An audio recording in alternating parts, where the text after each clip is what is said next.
For this lesson, I'm working with the Premiere Pro project file 0302 Add Clips to a Sequence. You can find that project file in with the media associated with this lesson. Double-click to open the project file in Premiere Pro. Once you have a sequence, you'll be ready to add some clips.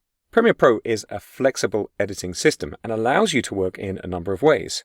Let's check it out. One way to add clips to a sequence is to drag them into the timeline panel. So here I've got a shot called Football in the Rain, and I can drag this straight over to the timeline panel and drop it. And there it is. You'll notice that I'm tending to drop clips always on the video 1 track with the associated audio on audio 1. And this is more than just a force of habit. Remember, audio tracks all play together, but video tracks play in front of each other. Anything on video 2 will appear in front of anything on video 1. And let's try that. I'm going to take another clip and drag that up onto video 2.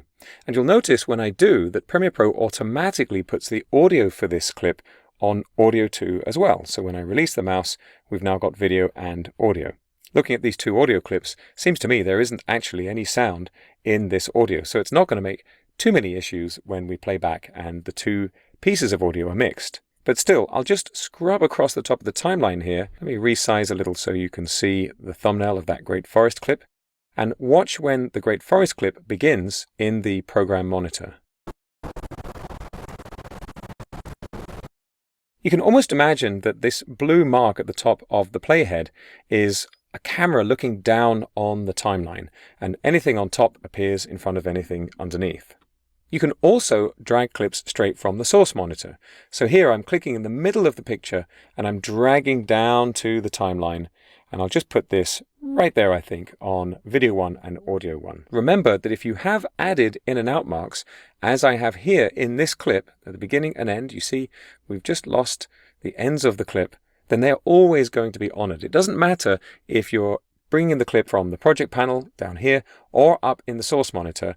If you've added in and out marks, you'll just get that partial selection in your sequence. At the bottom of the source monitor, there are two icons, drag video only and drag audio only. And as you can guess, if I drag into the timeline using this icon, I'm only going to get the video part of the clip.